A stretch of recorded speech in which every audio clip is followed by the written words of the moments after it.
Greetings from our Temecula studio. It's Wednesday, Hump Day. This is the Ryder Report, and it's time to cut through the chaos of sports. WNBA playoffs, Game 2 action is heating up. New York Liberty hosting the Phoenix Mercury. And the Aces taking on the Storm tomorrow. Liberty have been nearly unbeaten at home, but the Mercury, they got the heart over in Indiana.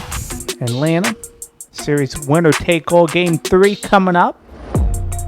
The Dream haven't won a playoff series since 2016, folks. That's like waiting for your ice cream to melt in Antarctica. Unlikely, but it keeps you guessing. Then our NCAA mock bracket is out, and already it's setting off more argument than a Thanksgiving dinner with your in-laws. Teams you thought were safe gone. Cinderella stories already here, flipping the big dogs on their heads. And the bracketologists, they've got their crystal balls. But folks, it's basically a coin flip in the dark, calling it science. And finally, Washington Commanders get a brand new stadium.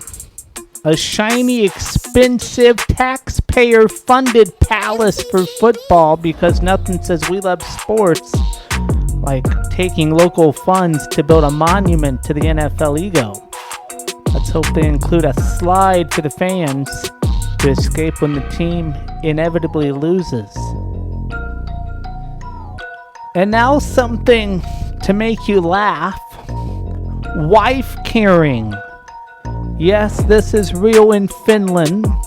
Men carry their wives, or sometimes their neighbors' wives, through an obstacle course in piggyback, fireman's carry, or Estonian style. And the prize? The wife's weight in beer. That's right. The lady's happy. The guy gets a keg of beer. Folks, where has this been all my life? I've been carrying opinions for years. Might as well get some liquid compensation. Imagine the training, running through mud, jumping over barrels, dodging obstacles, and at the finish line, beer. Hey, at least the beer's free. Oh wait, maybe we need to bring some from Finland. But wait, if you thought this was wild and make-believe, Americans do it too. They just announced the North American Wife Carrying Competition is coming up Saturday, October 11th, 2025 in Norway, Maine at Sunday River Resort. This is the 25th annual championship, part of their Fall Fest weekend. Competitors race a 278-yard obstacle course featuring log hurdles, a sand trap, and a water hazard figure thing called the Widowmaker. Folks, this isn't just exercise, it's bravery, strength, and pure chaos with a side of beer. I mean, who wouldn't want to see that live? So folks, as we know, the world is unpredictable, sports are wild, but here on this program we cut through the nonsense, we laugh a little. Thank you again for joining us. This is the Ryder Report. I'm Ryder Bullock, and we start tonight with Stayu Sabali and Alyssa Thomas each dropping 15 points as the Phoenix Mercury cruise past the New York Liberty 86-60 in Game 2 of their WNBA first-round series on Wednesday night. With the series now tied at 1, the decisive Game 3 goes Friday in Phoenix. Sabali bounced back in a big way after a tough Game 1 performance. She was just 2 for 17 from the field, but told reporters she felt confident in practice that she'd rebound. Kalia Cooper and Dewana Bonner each added 14 points for the Mercury. New York got an emotional boost with Brianna Stewart returning after spraining her MCL in overtime of Game 1, but the star forward struggled, scoring just 6 points in 20 minutes. That energy didn't last long. Phoenix set the tone early, leading 14 at the half and opening the third quarter with a 6-0 run to push the lead to 20 points. The Liberty went cold, missing their first 12 shots of the third before Emma Mesman finally hit a basket with 1:35 left in the period. After missing key shots in Game 1, Phoenix found their stroke when it mattered most. Also going on in the W, how about Golden State? They've never beaten the Minnesota Lynx ever. They're 0 for 5. Minnesota leads this series 1-0, and Golden State is up 41-28 at halftime in Game 2. Nobody wants to be eliminated in the first round of the playoffs. I love this. I love this. I love this. And I also love Rupert. How about Ilana Rupert, the center, getting 6 points for Golden State. Zandalinski has 5 points. And Saloon, my friend Jaylene Saloon, the rookie, has 9. And the Golden State leads it 41-28 at halftime once again. And just like last night, just like every night, we will keep you updated on sports as the evening progresses. And tonight it's going to be that great WNBA game. These playoffs, I tell you what, are so fascinating. We might have 4 Game 3s. It is going to be crazy. So, because tomorrow we've got ourselves 2 elimination games in the WNBA, both first-round series tied at 1 apiece, both with a trip to the semis on the line. Let's start in the East. Indiana and Atlanta, the Fever and the Dream. Indiana, we know the story. Half their rosters on the shelf. No Caitlin Clark, no Cunningham, no Colson. Yet they went out in Game 2 and smacked Atlanta 77-60. Kelsey Mitchell was terrific. Aaliyah Boston controlled the glass, and they forced a Game 3. But listen, Atlanta has been the steadier team all year. 30 wins, 15-6 in the conference, and with Alicia Gray and Ryan Howard, they've got plenty of firepower. The Dream have won 8 of their last 10. They score, they defend, but they did not show up last game. That building in College Park is going to be a factor. This is Atlanta's game to lose. And I tell you what, the Fever have a Cinderella story up their sleeve. Look out for the Fever. They've already overachieved to push this far. And so don't count the Fever out. I like Atlanta to win it, but I will not be surprised if I'm up here on Friday talking about the Fever in the semifinals. Out west, Seattle and Las Vegas. The Aces aren't the defending champs. New York owns that crown, but Vegas is still loaded and dangerous. They went 30 for 14, 9-1 in their last 10, and with Aja Wilson, you've got the best player on the floor almost every night, but in Game 2, Seattle punched them right in the mouth, 86-83. Skylar Diggins with Nike Onugwa, steady as always, and suddenly this season is on a knife's edge. The Aces are at home, and usually you trust Wilson, Jackie Young, Chelsea Gray to close the door, but don't sleep on Seattle again. I like Vegas, but Seattle proved me wrong, and they might prove me wrong again because this is a veteran group. They've got nothing to lose, and if they start hitting shots, this could come down to the final possession. So in the East, it's Atlanta's depth and consistency against an Indiana team that refuses to go away. Out West, it's Vegas trying to avoid an upset at home against a Seattle team that's got real momentum. 2 Game 3s, win or go home. This is what playoff basketball is all about.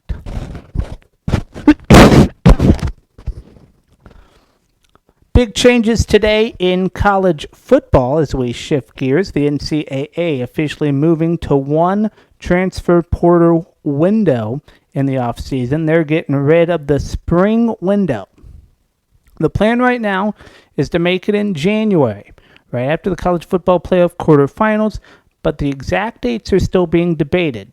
So here's how it works. Players have 10 days in January to put their names in the portal. They don't have to commit during that window, but that's their entry point. If you're still playing in the college football playoff, you get 5 days after your season ends to jump in and grad transfers. They used to be able to jump early. Not anymore. Everybody's got to wait until January.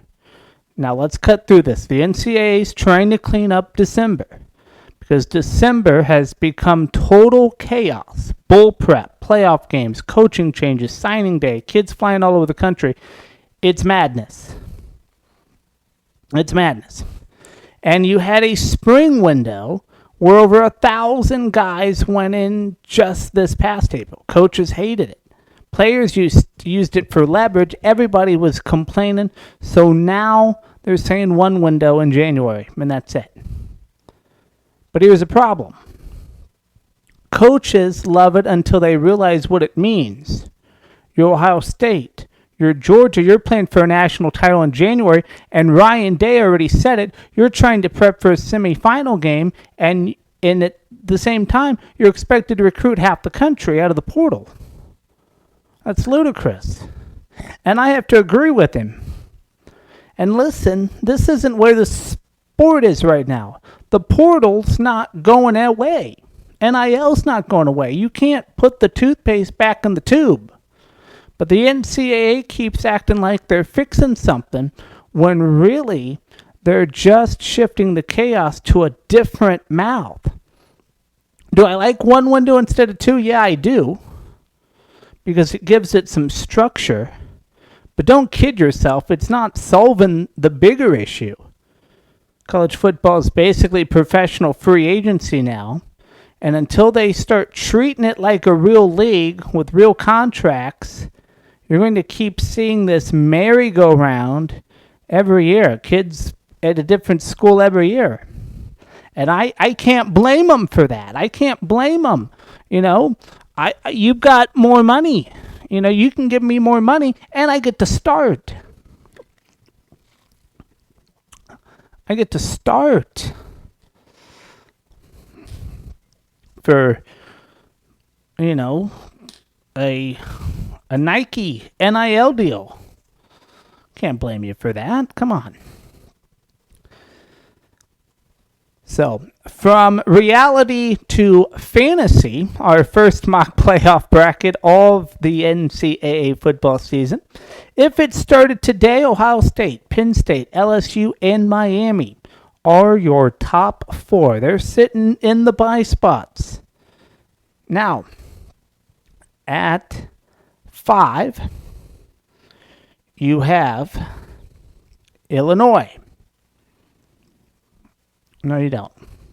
Sorry, my AP poll. I just lost my AP poll bracket. I'm so sorry. AP poll bracket. I had it up there. And now I've lost it. This is live television or live radio. I'm so sorry. I've lost my bracket. Where is my bracket? Has this ever happened to you? I mean, this is worst nightmare right now, I think, for somebody. Yeah,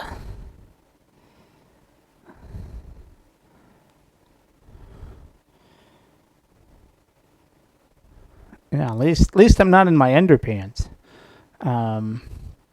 Trying to give a commencement address or something.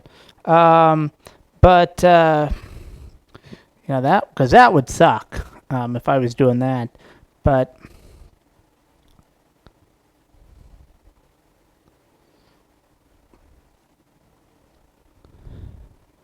Okay, I'm just going to move on because I don't know what I did with it. And I don't have time to sit here and get it out. But we do know that... oh, here we go. Right here. Found it.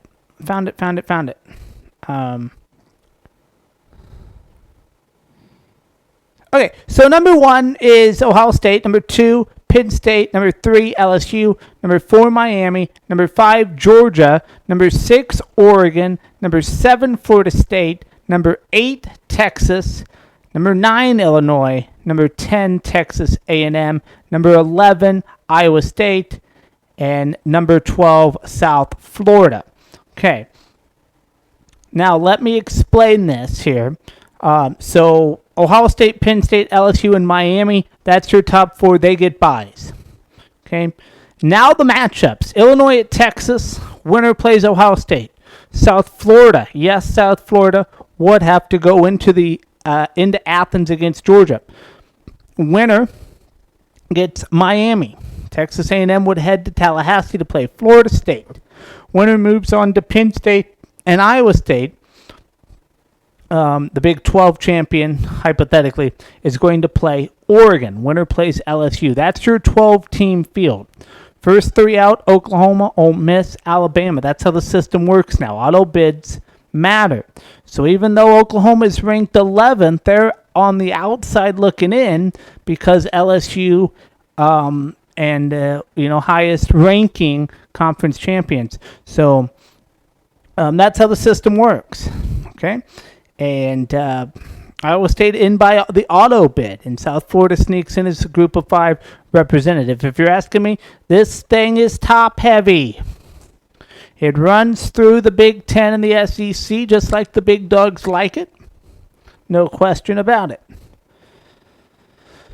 Do I think that's going to hold up? Probably not. And I'll tell you why, because for a lot of these teams...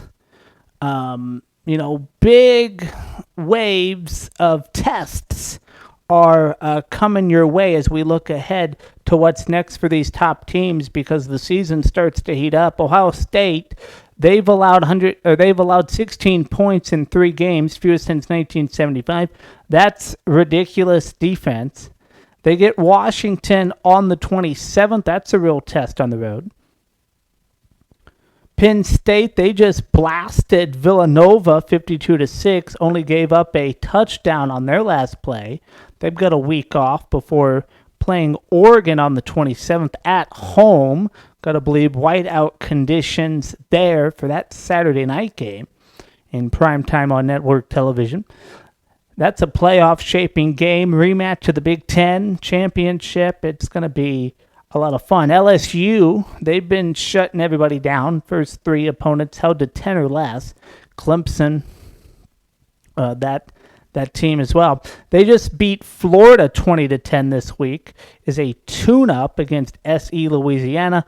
Then it gets tougher. Alabama, as you know. Miami, the story of the week. They smoked USF. South Florida, 49-12, their biggest win over a ranked team since 2001. South Florida, by the way, coming off the 2-0 start against Boise State in Florida, and that's what got them ranked. So they had 3, boom, boom, boom against ranked opponents. Only lost to Miami, and they're doing good. But the U. They get their biggest win over a ranked team since 2001, a hot SF team. And the U now has some juice again. They've got Florida next Saturday night. I think they're going to stomp in the swamp. But it's in Miami, so there is no swamp. But they're going to stomp them. They're going to stomp them. And... It's not gonna be good for Florida, and that's all I've got to say. And that's going to let us know that Miami is back. Georgia, they survived Tennessee in overtime, not a week off, but SE for Georgia. Oh, no, I'm sorry. Georgia has a week off, and then they play Alabama. Okay. And that's a war waiting to happen. You know, Alabama's coming to Athens. It's gonna be tough. It's gonna be a fun one. And then Oregon, they've outscored teams by 132 points. That's absurd. They've got Oregon State before Penn State comes calling. Florida State, they were idle last week. Now Kent State at home, easy warm up. Texas, Arch Manning still shaky, but they beat UTEP. And now they've got Sam Houston State. Illinois, first FBS shutout since 2000. They get Indiana on Saturday, which I think is going to be a fun one in prime time on network television. And then A&M, a massive win over Notre Dame. They're first on the road against a top 10 non-conference since 1979. They've got Auburn coming up. So the storylines are clear. Miami's legitimacy against Florida. Georgia, Alabama as the heavyweight bout. And then Penn State, Oregon that same night. Those two games are going to be a great week 5. And I think those games are also going to reshape the entire playoff picture. Week 4 might shape it all up because Illinois plays Indiana. You've got Miami and Florida. You've got Indiana and Illinois. And then let's not forget Texas A&M has Utah on Saturday. Not Texas A&M. Texas Tech has Utah as well on Saturday. And so it's tough, you know. And then Texas, they've got another tune-up game against Sam Houston, but SEC play continues right around the corner. And so it is going to shape things up. Texas A&M plays Auburn. That's what I was thinking of, Texas A&M and Auburn. And that could be another game. You know, Auburn comes out swinging. Definitely could shake up the playoffs. Somebody that is shaking up the playoffs is Golden State. They're up 41-28 at home. Minnesota leads the series 1-0, so this was an elimination game.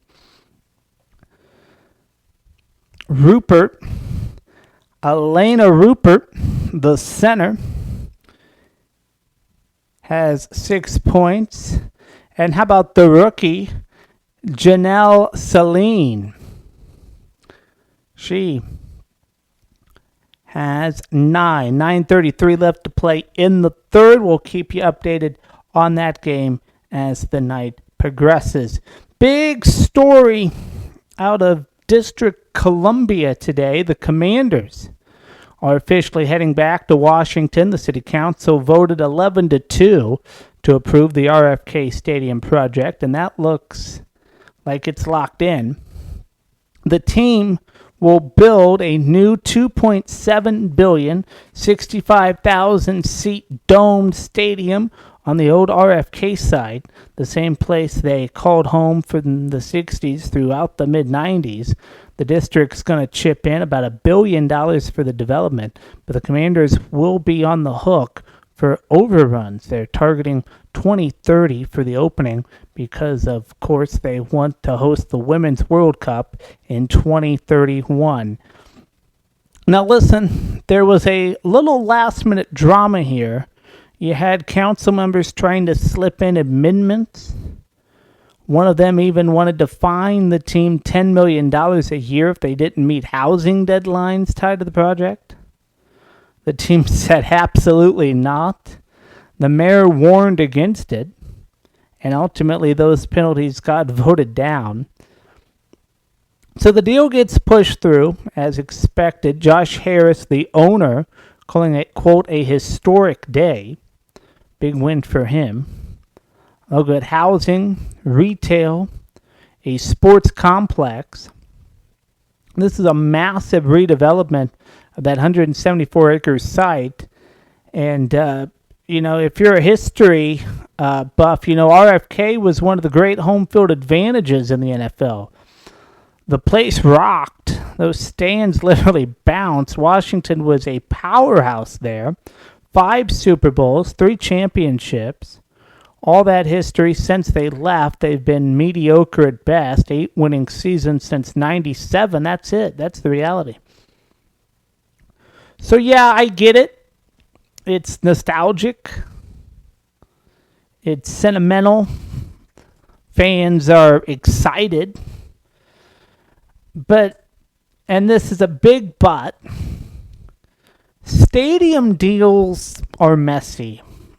They always end up costing taxpayers more than they want to admit. And let's be real, $2.7 billion. $2.7 billion. That's astronomical for a football stadium. You better hope this thing pays off with Super Bowls, Final Fours, the Billy Joel concerts, Beyonce concerts, whoever you can get. Because bottom line, Washington football is back in D.C. officially. But this isn't the 80s anymore. Just building a shiny new dome doesn't guarantee wins. The Commanders got to prove they're more than just a real estate project. That's their next challenge. And really, I think right now the Commanders have some, hot stuff about him. Jaden Daniels and what he's been able to do under center. And so he draws some numbers. And they get hot again like they were in the 80s. We always talk about Lucas Oil being the home that Peyton built. Well, this could be the house that Daniels built. Just saying. Washington, right now, they're 1-1. They play the Raiders on Sunday. They'll probably win that game. And then week 4, they got the Falcons. And they'll probably win that. I think they could win that game too. So by week 5, they'll be 4-1.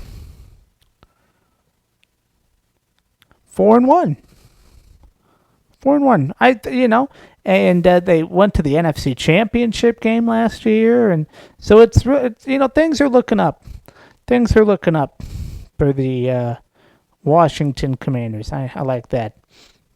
I like that a lot. Sticking with football, and this is a goofy story. Kyler Murray, the quarterback for the Arizona Cardinals, finds himself in trouble on social media, and I'm sitting here going, I looked at the picture, and I almost went, who thought that was a good idea? Like, that was almost came out of my mouth. I didn't say it. I thought it. And it's Murray, and it's on his social media account. He posts a picture of himself wearing a retro Virginia Tech Michael Vick jersey. Okay? Michael Vick, the Virginia Tech legend, Falcons quarterback. And while he's got the jersey on, he's holding one of his bulldogs. Vick, of course, went to prison for running a dogfighting ring. Murray says he grew up admiring Vick and that he doesn't condone animal cruelty.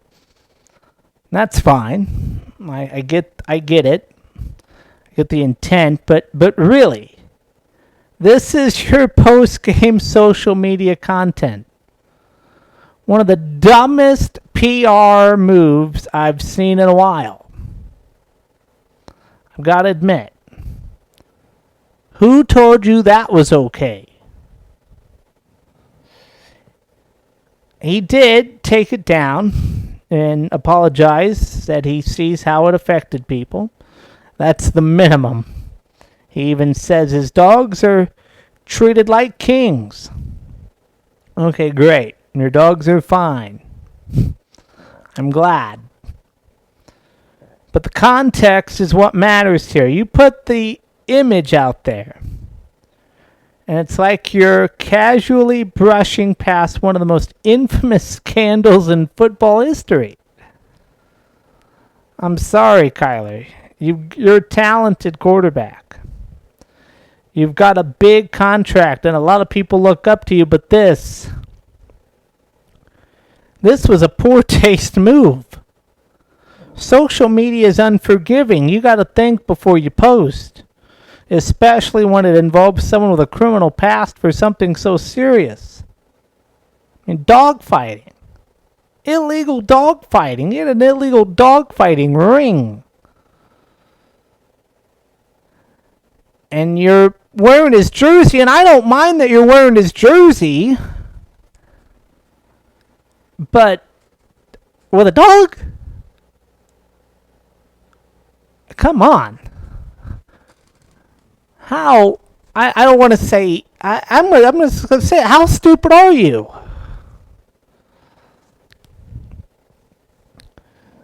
Think before you post. And you've got to ask yourself, am I sending the right message? And apparently, Murray didn't. So, he apologized. Apology accepted. We're all human. But this is a reminder. Even the good guys in football make dumb mistakes on social media. And in this case, it was a big one. What were you thinking, Kyler Murray? Wow. I mean, I read it. I read it and I said no. And then I looked at the picture and I was like, who told, like, did nobody look at your outfit? Did nobody just say, hey, maybe you shouldn't? I don't know. Cardinals travel on the road against the 49ers. Both teams are undefeated. Cardinals are a 1.5 point favorite in week 3. Week 4, Cardinals travel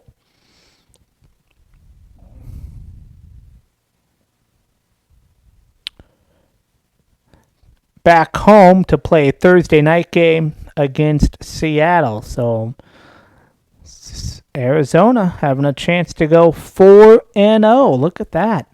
Love that for them. You know who I also love? Cubs fans. Because listen to this. 5 years. 5 years since Chicago last made the postseason. And yeah, it felt even longer than that. But Wednesday night, after beating the Pirates 8-4, the Cubs finally let loose in the clubhouse at PNC Park. Champagne flying. Hugs everywhere. They were celebrating for the first time since 2017. And I tell you what, the Cubs have been grinding all season. They went 18-9 in May. Looked like they were cruising. But then lost the division lead to Milwaukee in late July. Could have folded, right? Could have given up. But no. They surged late. 4 straight wins, 7 out of 8. And now they're in the playoffs. That's resilience. That's a team that doesn't quit. Ian Happ hitting a 2-run homer in the first inning. In the clubhouse with a new generation. Pete Crow Armstrong teaching him what it takes to lead. Happ's been there through the 2017 playoff run, the World Series team, and he's passing it on. That's what baseball is about. Leadership, mentorship, experience, Crow Armstrong, 23 years old, first taste of October baseball, wide-eyed, ready to go all in. That's what makes this story so special. Now, don't forget, this isn't the end. Kyler Tucker's on the IL. The team's chasing more than just a wild card berth, division playoffs, World Series. That's a target. But this moment is huge. Celebrating this milestone, recognizing the grind of 162 games, the camaraderie. It's what baseball is all about. So yeah, Cubs fans, enjoy it. Pop the champagne. Hug your teammates. But don't get comfortable. The real work starts now. Postseason is coming, and every team out there is going to be gunning for you. But this is the reward for sticking it out. And let me tell you, it's well earned. Cubs going on to the playoffs. They defeat the Pirates 8-4. Here's what also happened today in baseball. Astros beat the Rangers 5-2. Royals beat the Mariners 7-5. Yankees beat the Twins 10-5. Brewers beat the Angels 9-2. Padres beat the Mets 7-4. Rays over the Blue Jays 2-1. Red Sox over the Athletics 5-4. Guardians beat the Tigers 4-0. Braves beat the Nationals 9-4. Giants beat the Diamondbacks 5-1 in 11 innings. Oilers over the White Sox 3-1. Reds over the Cardinals 6-2. Cubs, like we said, beat the Padres 8-4. Earlier, or going on right now, Dodgers up 3-0 against the Phillies in LA, bottom of the 6th. And the Rockies hosting the Marlins. Marlins lead at 5-3, bottom of the 7th. So, with the Cubs in the playoffs, here's who is all in as of right now. In the National League, Phillies, Milwaukee, and the Cubs. In the American League, nobody is yet to secure a spot. But Baltimore, Minnesota, Chicago, the A's, and the Angels all eliminated from contention. Let's move on to what is going on in the world of sports tonight. Here are your headlines. First, a story that captivated soccer fans across the globe. Lionel Messi and Inter Miami are reportedly in the final stages of negotiating a new multi-year contract for the club captain. Sources say online a few details remain to be worked out, and the deal is expected to be completed soon. Once finalized, the contract will be submitted to Major League Soccer for approval. Messi, who joined Inter Miami on July 15th of 2023 on a 2.5-year deal through the end of the 2025 season, has had an immediate and profound impact on the club. In his very first weeks, he helped Miami capture the inaugural Leagues Cup. Since then, the team has set a league record for most points in a single season and lifted the 2024 Supporters Shield. In 2025 alone, Messi has played 36 matches, scoring 28 goals and contributing 14 assists across all competitions, including MLS, Leagues Cup, Club World Cup, and CONCACAF Champions Cup. He remains the team's leading goal scorer, and co-owner George Mas has said the club would do everything possible to ensure Messi feels at home in South Florida and perhaps retires there. Switching gears to the NFL, Bears head coach Ben Johnson says he is unconcerned about participating in production meetings with Tom Brady and the Fox broadcast crew ahead of Sunday's game against the Dallas Cowboys. Brady, who is both a Fox analyst for America's Game of the Week and a minority owner of the Las Vegas Raiders, has raised questions about potential conflicts of interest. Raiders play the Bears in Week 4. Johnson emphasized that no sensitive or proprietary information would be exchanged, noting that playbooks and personal information are widely available. Cowboys coach Brian Stoudemire echoed that sentiment, adding with a touch of humor that he has no intention of speaking to Tom. NFL spokesperson Brian McCarthy confirmed that Brady is permitted to sit in the coach's booth during games, provided league policies regarding electronic devices are followed. Johnson, who has participated in production meetings throughout the preseason, said he remains in pure coach speak mode and is confident in his approach.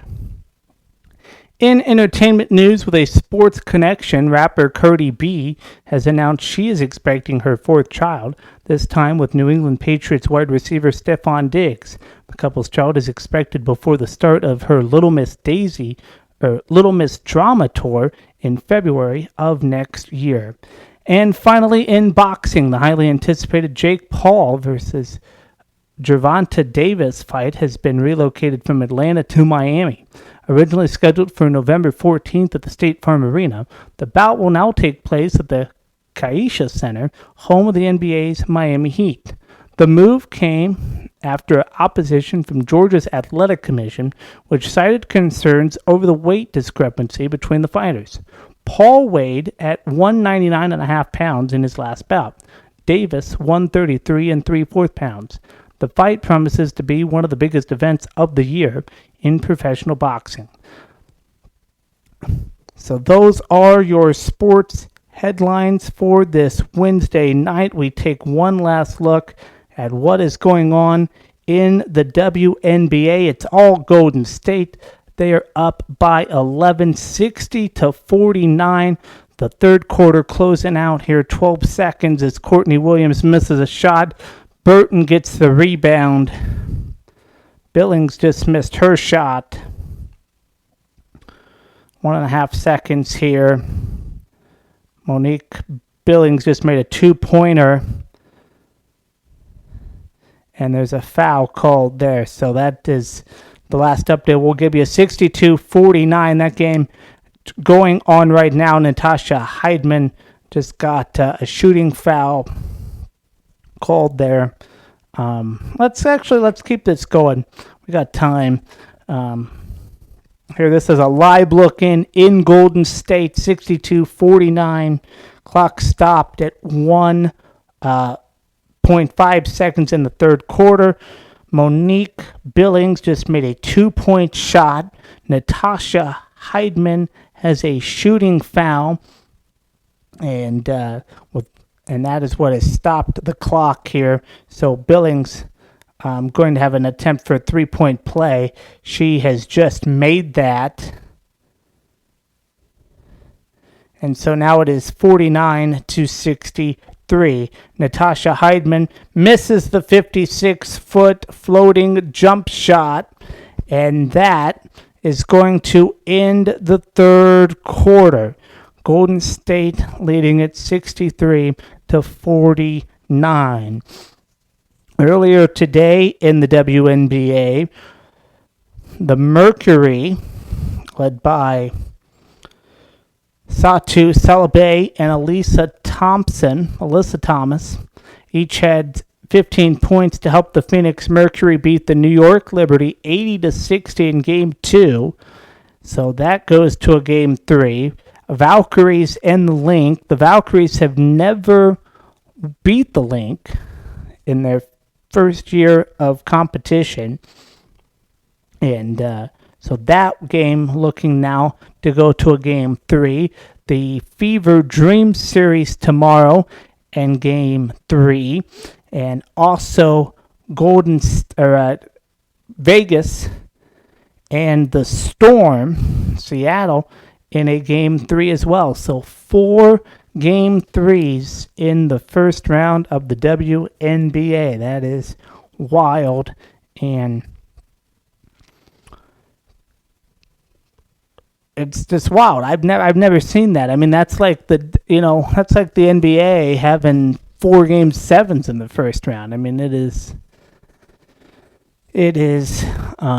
special.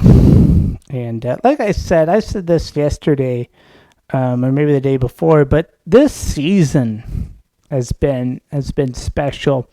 And with Paige and second year Caitlin Clark and Enescu, and just names go on and on. I can't name them all because I'll forget somebody. But they've all had talent this year. Not saying in past years they haven't, but there's just the past couple years there's been something different about what's been going on in the W, and I'm so glad that we get to talk about it each and every night here on the Ryder Report. Into the third quarter, waiting for that fourth quarter to start. Golden State leading Minnesota 63-49.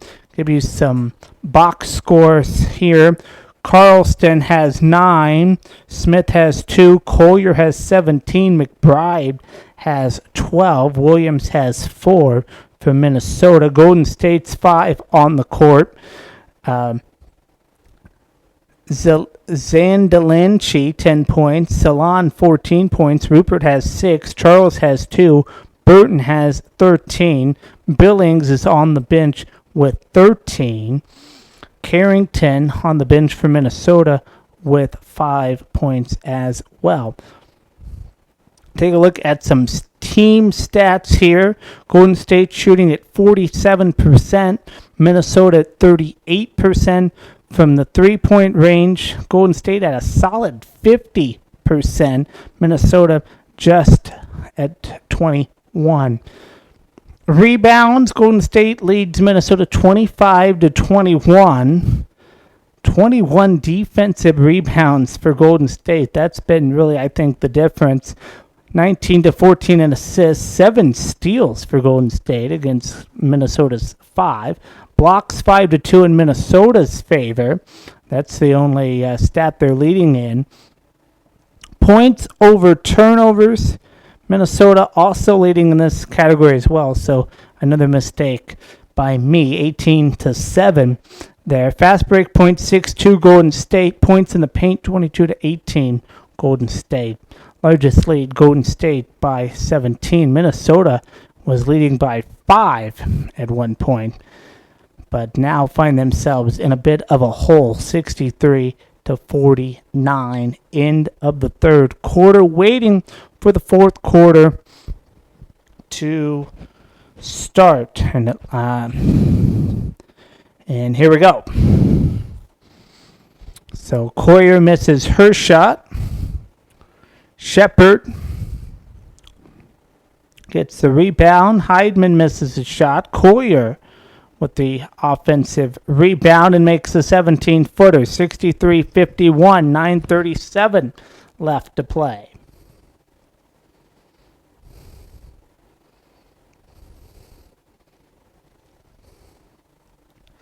Winner, if Golden State wins this game, they will force a Game 3 Friday in Minnesota. If Minnesota can come back from 11, then they will move on. They'll be the first team to move on to round 2. 9:09 left to play in the fourth. Minnesota leading it by 10.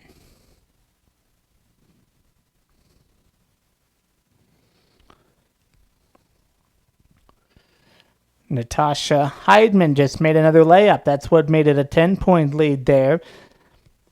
Another missed shot by Golden State. Another rebound by Minnesota. So if they can capitalize.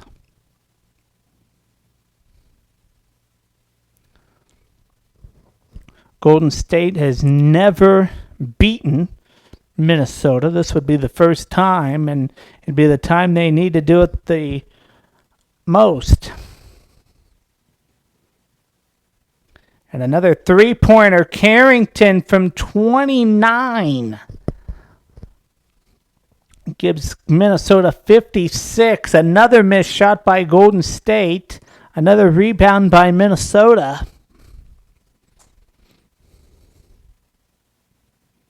This is great. I'm doing play-by-play. Look at that. I didn't expect to do play-by-play tonight. And a turnover here for Minnesota. They can't afford that, but they are coming off hot in this fourth quarter, 63-56. They were down by 11.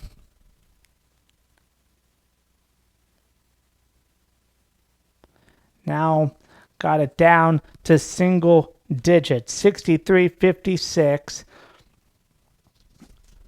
And another missed shot by Golden State following the Minnesota turnover. Shepard's been getting rebounds, and I mean, she's gotten a few here in this quarter.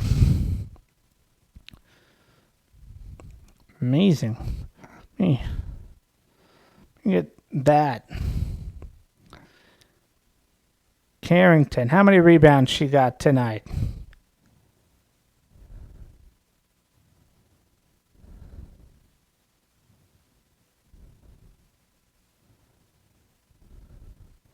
She's got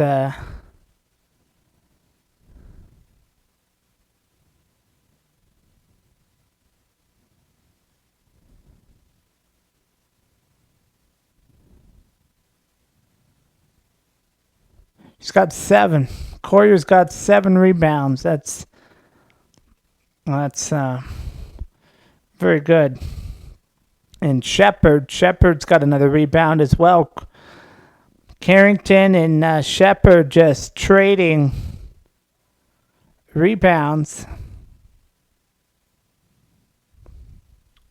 Shepard has 6 rebounds. 7:19 left to play. Charles just had a nice block. And McBride just made a 13-footer.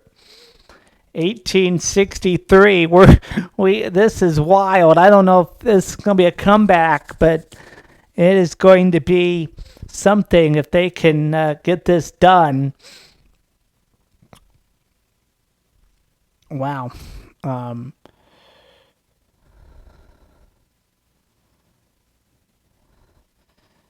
It's been something. Golden State just called a timeout. Clock will stop at 7:12.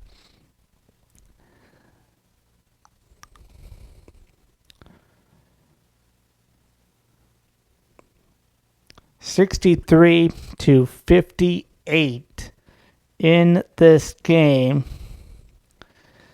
and it has been fascinating, to say the least. Golden State, like I said, has never beaten Minnesota. They're 0 for 5.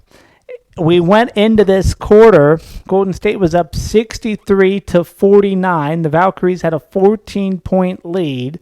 4 Valkyrie players have scored 10 or more points.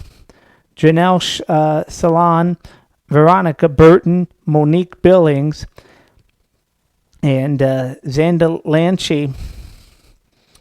And the Valkyries were shooting 50% from the three-point line.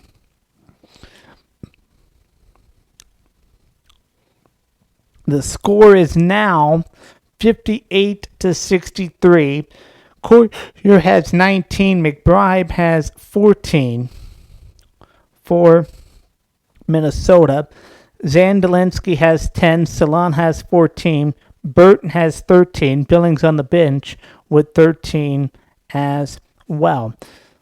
7:12 left to play in the fourth. We're going to get a couple of more minutes maybe of this live look in, and then we're going to close it out in the final thought, and you guys can watch the final wherever you please.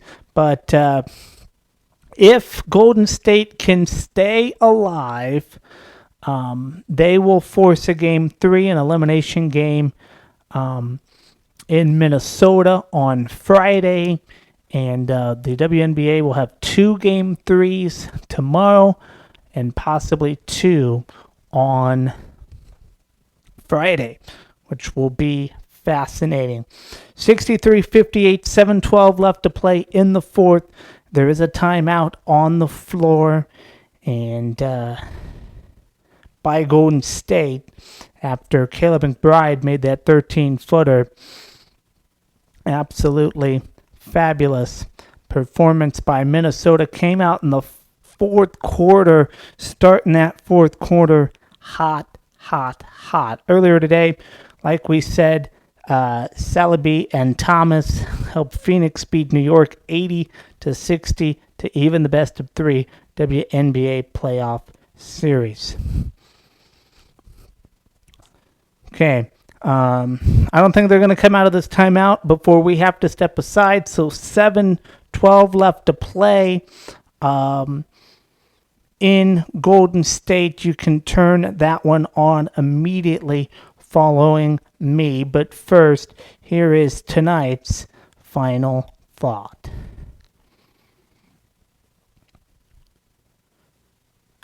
You know, at some point, the apologies just start to stack up, don't they?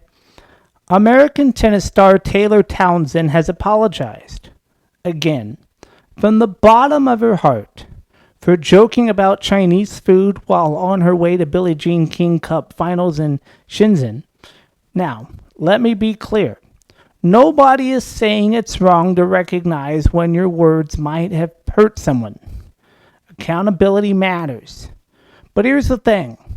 We've reached a moment in sports, in culture, where every misstep is immediately amplified, dissected, and followed by what sometimes feels like an endless series of apologies. Townsend, ranked world number 1 in doubles, posted videos of local dishes, including bullfrogs and turtles, and joked about needing to talk to HR about it. For some, it was harmless humor. For others, it was offensive. And so she comes back on Instagram again to apologize, sincerely from the bottom of her heart, emphasizing her gratitude for the experience and her understanding and the privileges she enjoys as a traveling professional athlete.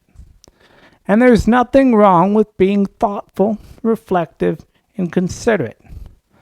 But the pace at which public figures are expected to gravel these days, it risks overshadowing the original intent, the context, and sometimes even the sport itself.